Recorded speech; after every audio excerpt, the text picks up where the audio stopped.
Croeso chi yma ar fore newydd i'r gell yn Lôn y Ffrwd. O'n I ddim os welsoch chi'r Daily Briefing pnawn ddoe o Stryd Downing. Mae Boris Johnson, y prif weinidog, bob amser yn ceisio ymddangos yn bositif yn tydi. Ond pnawn ddoe doedd ddim posib celu i frwdfrydedd a'i lawenydd wrth iddo roi i adroddiad. A rheswm am llawenydd hwnnw? Dexamethasone.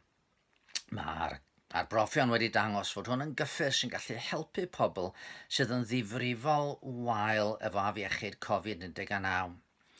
Ac wrth gwrs fedrwn ni ddim ond llawenhau gyda'r meddygon a'r gwyddonwyr sydd yn honni fod hon yn driniaeth sydd yn helpu ac yn helpu'n sylweddol. Dywed yr arbenigwyr, tasa'r steroid hwn wedi cael ei ddefnyddio o ddechrau'r pandemig, bydden ni wedi gallu arbed tua 5,000 o fywydau yn y wlad yma. Ac nad ydy'n driniaeth sy'n iachau bob achos, a mae angen parhau a brofi efo cyffuriau eraill a cheisio vaccin, eto mae unrhyw gymorth yn achos llawenydd yn tydi. Oherwydd dyna hiraeth pawb ar hyn o bryd, cael ffordd i drin yr afiechyd heintus a difrifol hwn. Ac un o'r pethau braf am fod wedi gweld fod hon yn driniaeth effeithiol mewn nifer achosion ydy yn gyntaf, mae'n hen gyffur. Mae wedi bod o gwmpas ers 30 mlynedd. Ac yn ail oherwydd hynny, does dim rhaid talu crocbris amdano. Mae digon ohono fo ar gael. Mae ar gael yn rhad. A fydd dim rhaid i ryw gwmni ar ôl ymchwil i ddyfeisio rhywbeth newydd geisio cynhyrchu chydig a wedyn chydig mwy a chydig mwy. Mae hwn yn mynd i fod yn help mawr yn wedig mewn gwledydd clawr lle does dim modd cael cyffuriau drud. Mae modd cynhyrchu hwn yn sydyn ac mewn bylc fel bod digon ar gael i bawb sydd ei angen. Rwan, tydi hyn ddim yn golygu fod yr ymchwil am iachad wedi dod i ben, ond mae newyddion calonogol ar y daith tuag at goncro yr afiechyd. Byddwch chi mewn ddefnyddio hwn fel darlun i geisio egluro gwaith yn harglwydd Iesu Grist. Chi'n gweld problem fawr yn byd. Yn wir, y pandemig y tu ôl i bob pandemig arall. Pryn ydych chi'n sôn am Covid-19 neu pandemig hiliaeth yma, cymaint o sôn wedi bod amdano yn ystod y dyddiau diwethaf.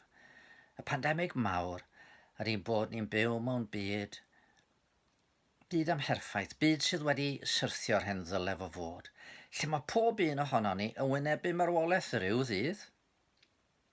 Ac wedi hynny, rhaid i ni roi ateb i'n crewr am y ffordd da ni wedi byw yma.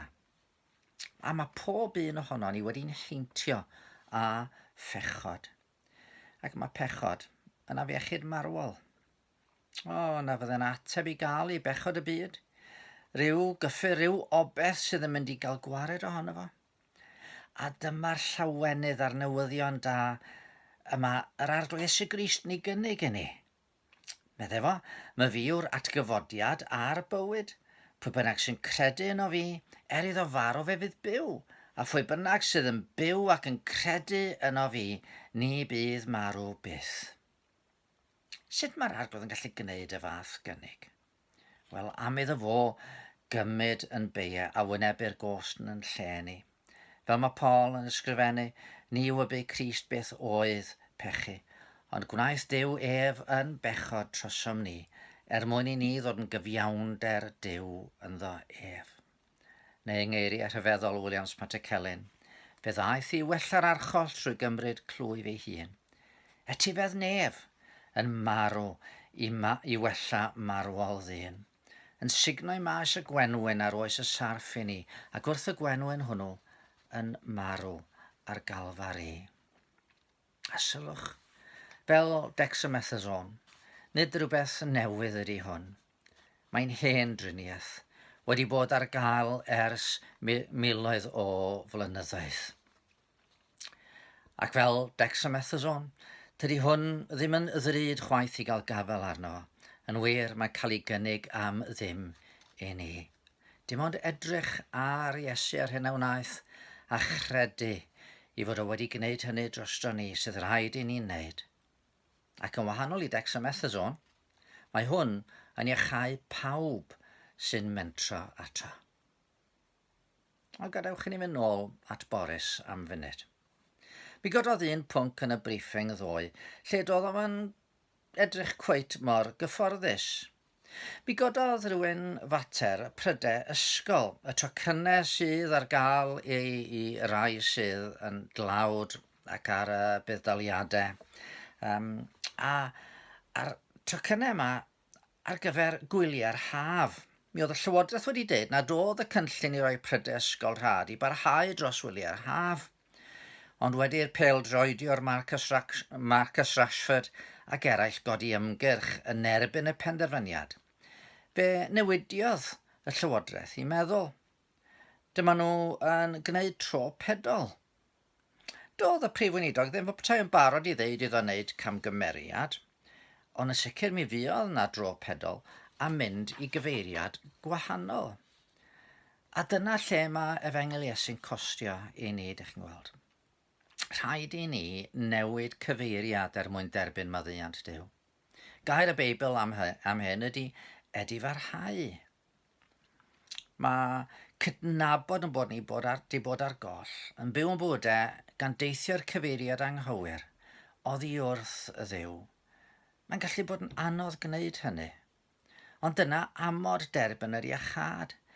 Edifarhewch a chredwch yr Efengyl. A dyna pam bod ni'n sôn am gredu fel troedigaeth.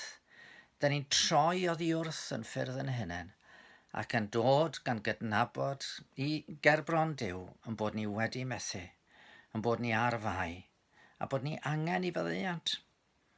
Ac wrth i ni droi fel hyn, yna mae maddeuant yn dod trwy'r arglwydd Iesu Grist. Diolch i Dduw. Mae o'n rhoi cymorth i ni'n wneud hyn oherwydd mae'n anodd llyncu'n balchder. Mae o wedi anfon yr ysbryd glân i un byd a mae hwnnw yn dod i'n calonau ni, roi'r gallu ni lyncu'n balchder a dod gan gydnabod i ni bechu yn ei erbyn. Wedi'r cyfan. Dyma'r pandemig sydd wedi'n heintio ac fel y dwedais i, mae pechod yn glefyd marwol. Gadwch i ni weddio.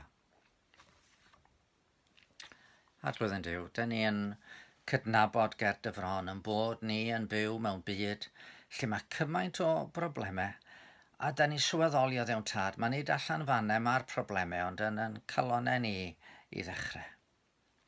Maddau ni yn bod ni wedi crwydroddi wrtho ti, pob un wedi troi i ffordd ei hun.